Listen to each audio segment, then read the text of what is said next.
Mga kapatid, simula po ngayong taon, tauna nang ipagdiriwang tuwing ika-11 ng Hunyo ang International Day of Play. Alinsunod po yan sa inaprobahang resolusyon ng United Nations na bigyan pa ng pagpapahalaga ang ambag ng paglalaro para sa paglaki ng mga bata. Shout out sa mga Gen Z at Gen Alpha. Alam nyo pa ba ang ating mga classic Pinoy palaro? Simulan natin sa tumbang preso. Ang goal po dito, patumbahin ang binabantayang lata gamit ang mga inihahagis na mga tsinelas. Kapag natamaan ng lata, takbuhan na para hindi mataya. Tayaan ba kamo? Isa pang patok na laro ang patintero. Dati, kilala rin ang larong iyan bilang tubigan. Noon, hindi pa po kasi sementado ang mga kalsada. Gumagamit lang ng tubig para makaguhit ng mga linya sa lupa.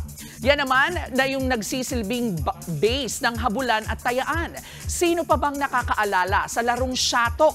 Native version natin ito ng sport na baseball. Pero imbes na bat at bola, 2 stick lang, pwede na. Isang mahaba na tinatawag na bantay na nagsisilbing pamalo.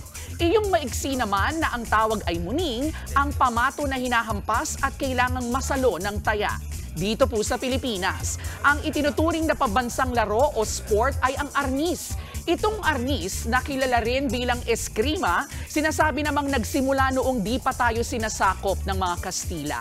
Ngayong International Day of Play, binibigyang diin pa ang importansya ng paglalaro sa mga bata. At kahit na nga sa ating mga pusong bata na paminsan-minsay hinihikayat na ma-enjoy pa ang mga benepisyo ng paglalaro.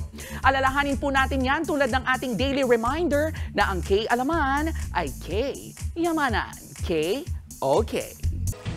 Mga kapatid, ito po ang inyong K-Alaman Queen, Kalad Karen. Always remember na ang K-Alaman ay K-Yamanan. Kaya para sa latest showbiz news at dagdag impormasyon, mag-follow at mag-subscribe sa social media pages ng News 5. K-Okay.